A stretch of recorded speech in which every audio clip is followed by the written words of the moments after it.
Muito bem, amigos, chegamos agora ao momento de juntos estudarmos a Bíblia aqui no programa Encontro com a Vida. Estamos numa série muito especial sobre as crenças fundamentais dos adventistas do sétimo dia e hoje vamos estudar mais uma delas. Mas antes de entrarmos no assunto, eu tenho para você um oferecimento a fazer.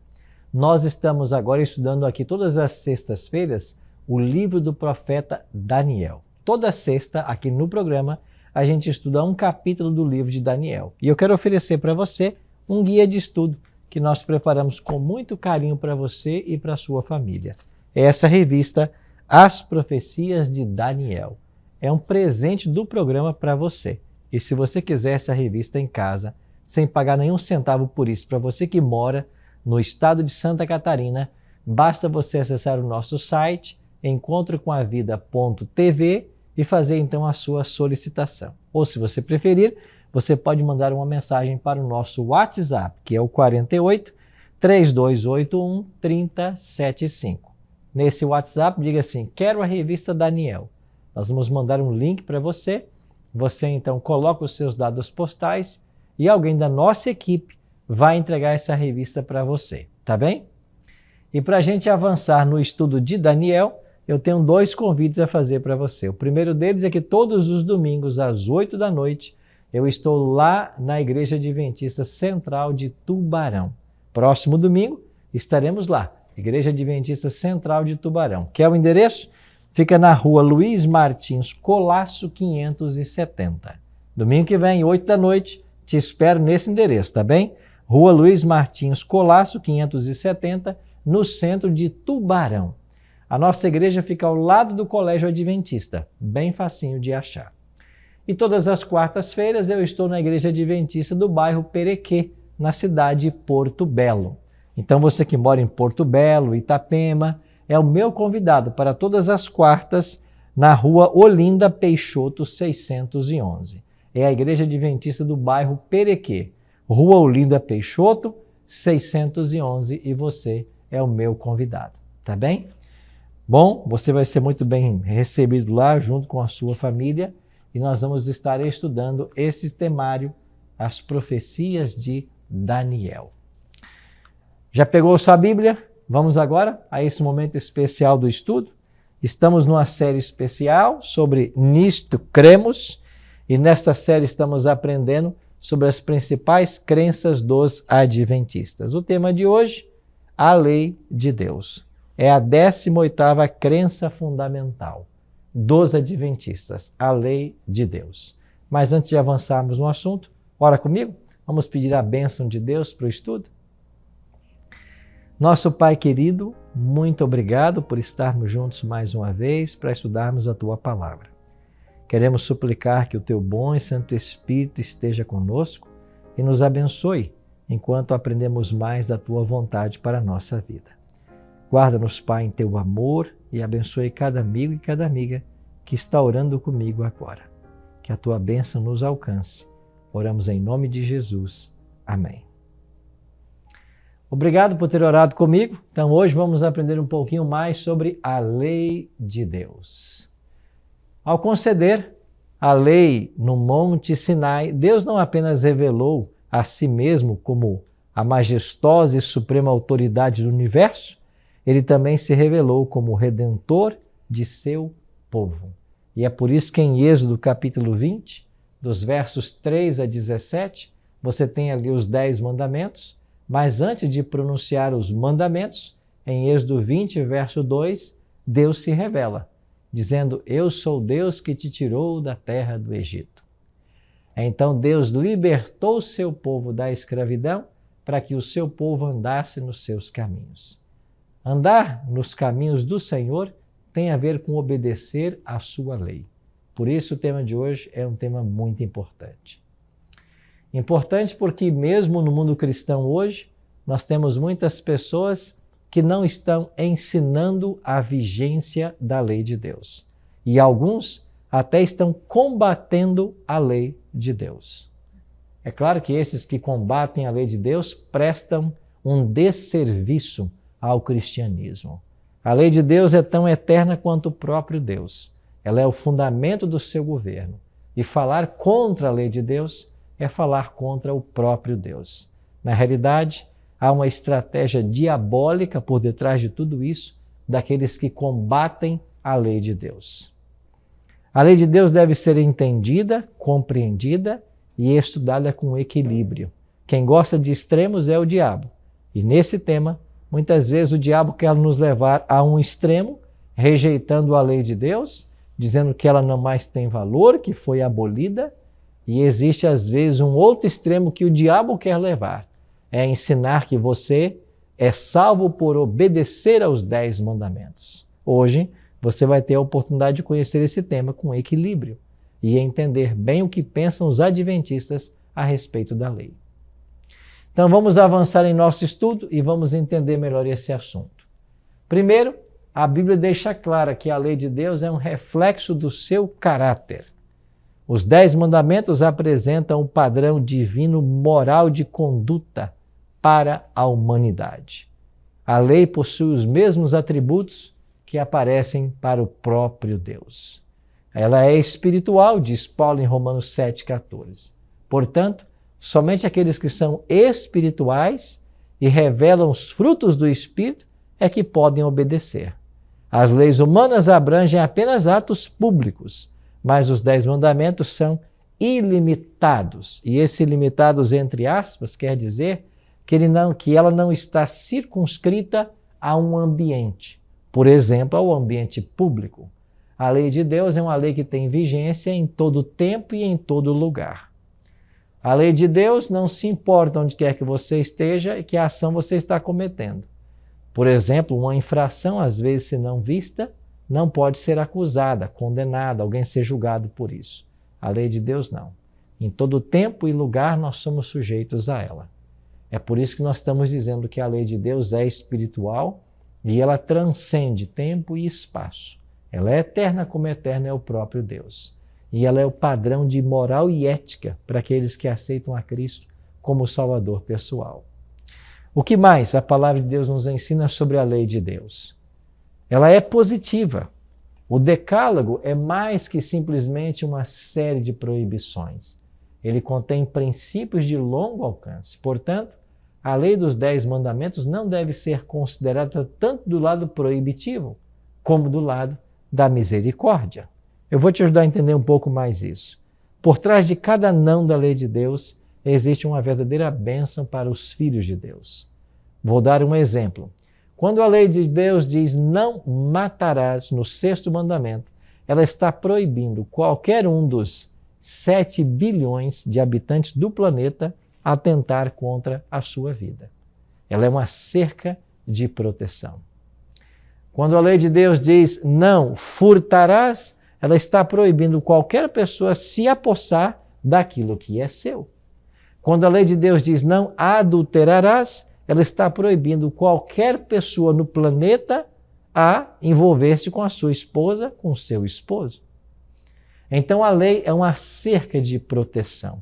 E nós devemos olhar mais o lado protetivo da lei do que o lado proibitivo, como alguns querem enfatizar. Então, como eu disse, por detrás de cada não da lei de Deus, existe uma bênção para aqueles que a obedecem, para aqueles que estão seguindo. A palavra de Deus diz mais. Diz que os 10 mandamentos são amplos em sua abrangência, mas tão breves que até mesmo uma criança pode facilmente memorizá-las. Mas, ainda assim, são tão amplos que abrangem a qualquer pecado possível. Essa é a simplicidade da lei. É ampla, abrange a qualquer pecado possível de se cometer, mas é simples, que até uma criança pode decorar. Inclusive, no domingo passado, eu estive num encontro de desbravadores, que são jovens de 10 a 15 anos da Igreja Adventista, e para aqueles garotos de 11 anos que fazem parte do clube de desbravadores, uma das tarefas dadas para essas crianças é memorizar os 10 mandamentos da lei de Deus. Até uma criança pode memorizar os 10 mandamentos, porque são simples, são breves, ao mesmo tempo são amplos e abrangem a qualquer pecado possível. Um outro propósito da lei é revelar a vontade do Senhor. Na realidade, ou na qualidade de expressão do caráter e do amor de Deus, os 10 mandamentos revelam sua vontade e propósito para a humanidade e demandam obediência. Em Tiago 2,10, Tiago escreve: qualquer que guarda toda a lei, mas tropeça em um só ponto, se torna culpado de todos. Na nossa matemática, 10 menos 1 é 9. Na matemática divina, 10 menos 1 é 0. Ou seja, se nós não obedecemos todos os 10 mandamentos, quebramos apenas um, a lei é quebrada. Não importa se você quebra 1, 2 ou 3, a lei é quebrada. É como uma corrente de 10 elos, né? A gente sempre ilustra assim. Se você tem uma corrente de 10 elos, para você quebrar a corrente, você não precisa quebrar 2 elos. Um elo que se parta, a corrente se separa. Assim também é a lei de Deus. Isso nos fala da sua unidade, da harmonia dos seus conceitos, dos seus mandamentos. A lei de Deus é um espelho do seu caráter. Ela é um padrão do julgamento. Somente a consciência aferida de acordo com o grande padrão divino pode evitar que mergulhemos no pecado. Então ela funciona como um padrão moral. Também aponta para o pecado. Sem os 10 mandamentos, as pessoas não podem ver claramente a santidade de Deus, nem sua própria culpa ou necessidade de experimentar o arrependimento. A lei funciona como uma espécie de espelho. Você, quando está diante de um espelho, o espelho mostra se você está com o rosto sujo ou limpo. E se por acaso você tem uma mancha no rosto, o espelho mostrará a mancha, mas o espelho não vai limpar a mancha. A lei de Deus, ela serve para mostrar que você está em pecado e a necessidade que você tem de ir a Cristo. Ele sim pode perdoar e purificar você. É por isso que o apóstolo Paulo usa a seguinte expressão: a lei de Deus nos serviu de aio para nos conduzir a Cristo. Essa expressão do apóstolo Paulo, aio, ela é uma expressão que se referia a um empregado da casa responsável por levar as crianças até a sinagoga. Era um tutor, era um guia. Então o aio pegava a criança em casa, levava para a escola e depois a trazia para casa. Paulo diz: a lei de Deus nos serviu de aio. Ela nos leva até Cristo, ela mostra o pecado e nos leva a Cristo. E é Cristo quem pode nos purificar. Então, o pensamento bíblico é que a lei de Deus não salva. Ela não salva. Ela é um padrão moral de conduta, ela não salva.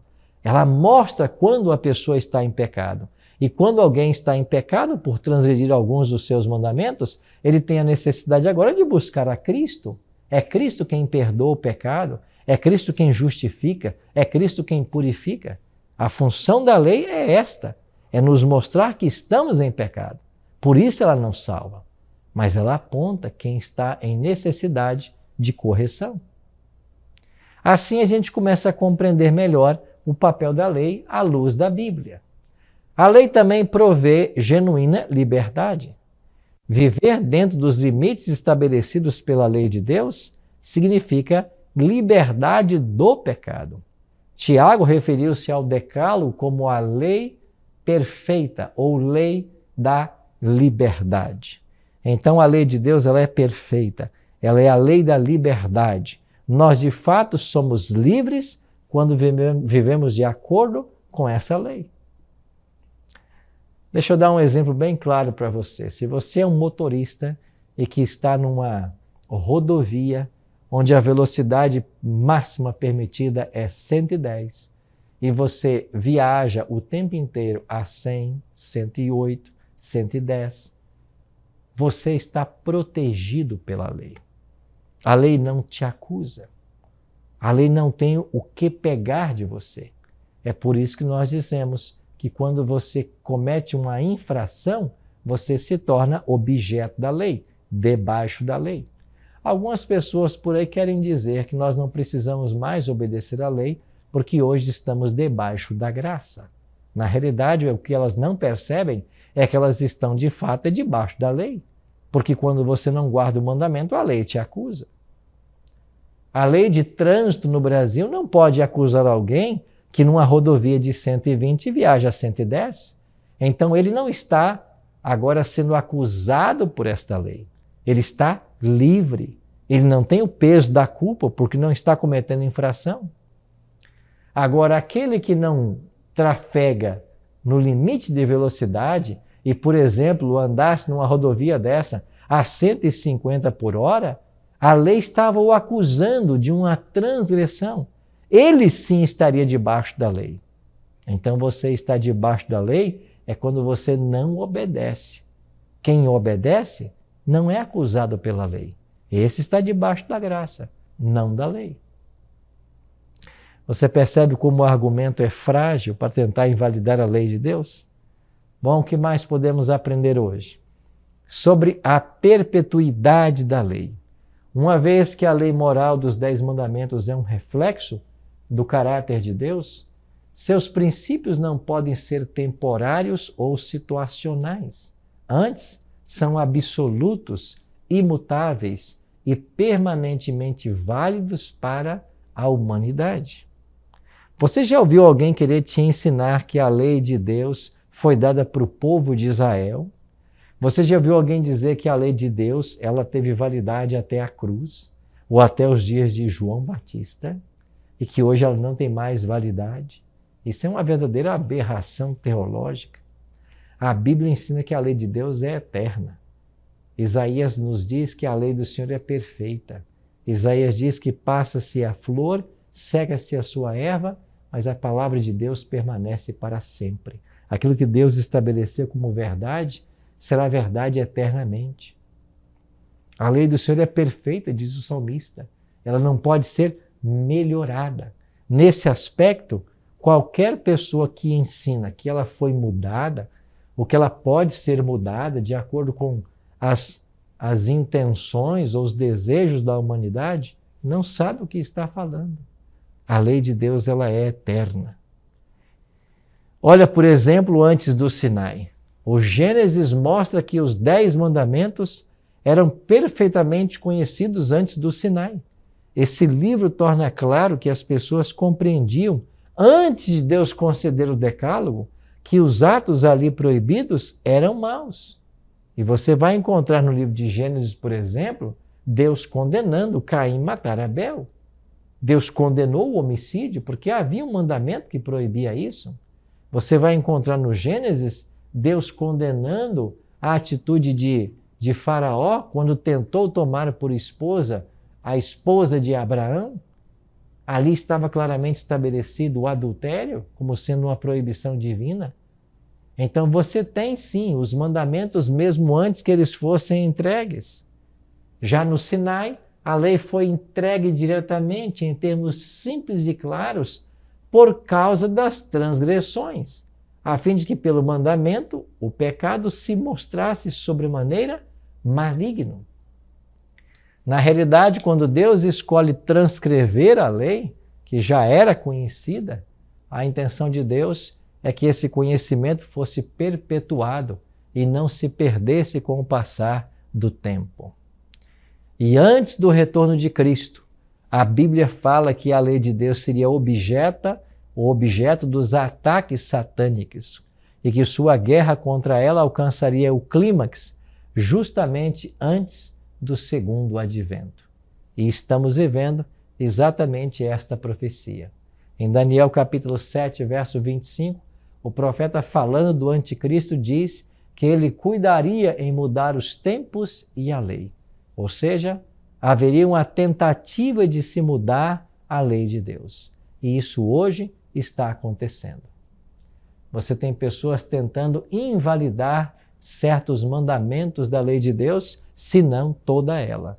É por isso que você tem que pegar a sua Bíblia e com espírito de oração ir lá para Êxodo capítulo 20, versos 3 a 17 e descobrir na fonte primária qual é a vontade de Deus para a sua vida.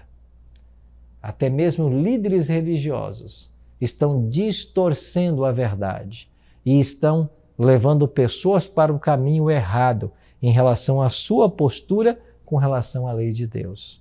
Por isso, meu amigo, nós não podemos confiar em ninguém. Nós temos que confiar na palavra do Senhor, porque a nossa salvação é individual e eu não posso delegá-la a qualquer pessoa. Eu tenho que me interessar pela palavra e deixar que ela seja autoridade na minha vida. O que mais podemos aprender hoje sobre a lei? A salvação é um dom que vem pela graça, através da fé, e não depende das obras da lei. A gente aprende isso em Efésios 2:8. Ao longo de toda a Escritura existe perfeita harmonia entre a lei e o Evangelho, cada um deles confirmando o outro. O apóstolo Paulo diz em Efésios capítulo 2, verso 8, pela graça sois salvos por meio da fé, isso não vem de vós, é dom de Deus. Sim, nós somos salvos pela graça. E para ficar bem mais claro esse ensino, Paulo continua no versículo 9, não de obras, para que ninguém se glorie. Nós não somos salvos pelas obras. Nós não somos salvos pela obediência à lei. E quem ensina que você tem que obedecer para ser salvo, não está ensinando com base na Bíblia. Agora, aquele que é salvo, ele é salvo para obedecer, porque nós não somos salvos pela lei, mas por ela seremos julgados. A palavra de Deus mostra essa harmonia. Mesmo antes do Sinai, quando Adão e Eva pecaram, Deus respondeu às suas necessidades, não anulando sua lei. Ao contrário, ofereceu-lhes o Evangelho que os restauraria à comunhão e à obediência relacionadas com ele. Então lá foi prometido um Messias, um Salvador, para pagar o preço do pecado que eles haviam cometido. E do Sinai até a morte de Cristo, os transgressores do Decálogo encontravam esperança, perdão e purificação pela fé no Evangelho, retratado nos serviços do santuário, desempenhados através da lei cerimonial. Então você sabe muito bem como funcionava.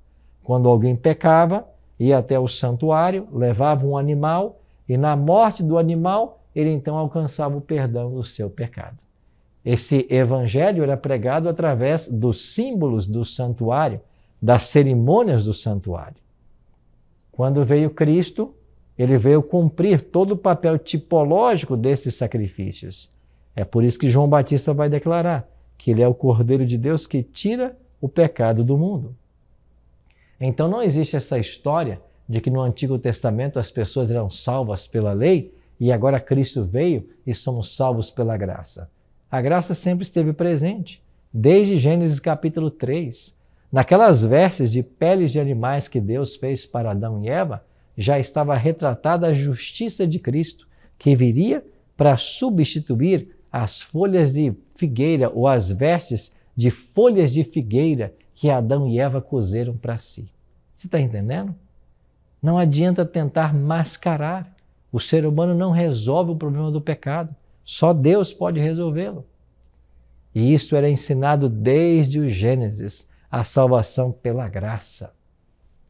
Depois da cruz, muitos cristãos têm percebido, e a Bíblia indica que enquanto a morte de Cristo aboliu a lei cerimonial, essa mesma morte afirmou a continuidade da lei moral. Quais são as evidências disso? Primeiro, quando Cristo morreu, cumpriu os simbolismos proféticos do sistema sacrificial. O tipo encontrou o antítipo e as leis cerimoniais chegaram ao fim. Até a cruz, as pessoas deveriam demonstrar sua fé no Messias vindouro, sacrificando animais. Agora que o Cordeiro de Deus foi imolado, o sistema mudou. De lá para cá não temos mais que sacrificar animais. A lei cerimonial teve o seu cumprimento. Agora nós, pela fé, acreditamos que Cristo está no santuário celestial e vamos a Ele em busca de perdão e salvação. Um outro detalhe. Não devemos imaginar que a vinda de Cristo nos libertou da autoridade da lei, dizia Calvino, pois ela é a regra eterna de toda a vida devota e santa e deve, portanto, ser tão imutável quanto a justiça de Deus. É isso que Calvino está declarando. A lei não pode ser mudada. Depois da cruz, a morte de Cristo exaltou a lei, evidenciando sua autoridade universal. Se o decálogo pudesse ser alterado, ele não precisaria haver morrido. Essa mesma verdade se aplicou lá no Jardim do Éden.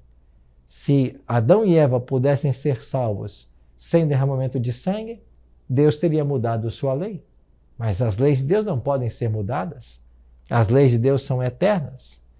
Assim, a obediência à lei é fruto da salvação em Cristo. Os crentes que compreendem o valor atribuído por Cristo à lei e as bênçãos resultantes da obediência serão fortemente motivados a desenvolver a vida cristã efetiva. E, de fato, a nossa vida cristã se torna efetiva quando nos pautamos na lei de Deus, quando ela é a norma de ensino, a nossa regra de fé. Cristo tinha na mais alta consideração os 10 mandamentos. Compreendemos assim que Cristo veio não apenas redimir o homem, como também vindicar a autoridade e a santidade da lei de Deus. Em Mateus capítulo 5, por exemplo, verso 17 e 18, Jesus declara: não penseis que vim revogar a lei ou os profetas. Não vim mudar, vim cumprir. E Jesus de fato cumpriu toda a lei. Ele mesmo disse para os seus acusadores: quem de vocês me convence do pecado? Em outras palavras, quem de vocês pode apontar em mim um único pecado sequer? Sim, Jesus nunca cometeu pecado, porque a sua vida sempre foi pautada pela lei de Deus. Em João 14,15 ele também declara: se vós me amais, guardareis os meus mandamentos, assim como eu tenho obedecido os mandamentos de meu Pai, e no seu amor permaneço. Você percebe que não é uma questão legalista? A gente não está guardando a lei de Deus para ser salvo. Nós estamos sendo salvos para obedecer. É muito diferente. A palavra de Deus nos ensina maravilhas a respeito da lei. E hoje nós estamos entendendo que há uma bênção especial para aqueles que obedecem. A obediência, ela desenvolve caracteres cristãos e produz um senso de bem-estar, fazendo com que os crentes cresçam e sejam transformados à imagem de Deus. Essa transformação testemunha da efetividade do poder de Cristo. Portanto, meus amigos, as bênçãos da obediência são iluminação e sabedoria, paz no coração, vida moral pura, proteção face à enfermidade e as orações atendidas. Quantas bênçãos são decorrentes da obediência à lei de Deus. Por outro lado, se desobedecemos, haveremos de colher os frutos da desobediência. E você, o que pensa sobre a lei? Você concorda que esta lei é perfeita e justa? Você está disposto hoje a viver a vida de acordo com esses princípios do Decálogo? Sim, prezados amigos e amigas, a lei de Deus é uma expressão do seu caráter, tão eterna quanto o próprio Deus. Está em vigência em todos os seus mandamentos. Se alguém ensinar para você diferente, muito cuidado com isso. E eu espero que hoje, depois de aprendermos mais sobre esse assunto, nós façamos firme propósito de vivermos a obediência como a palavra de Deus nos prescreve, como um resultado da salvação que nós temos em Cristo. Vamos orar por isso hoje? Pai Santo, muito obrigado, Senhor, pela Tua palavra. Muito obrigado porque hoje aprendemos a respeito da lei e da sua vigência. Que nós possamos pautar a nossa vida de acordo com o Teu decálogo e encontrarmos nessa obediência paz, felicidade e prosperidade. Cuida de todos nós. Oramos em nome de Jesus. Amém.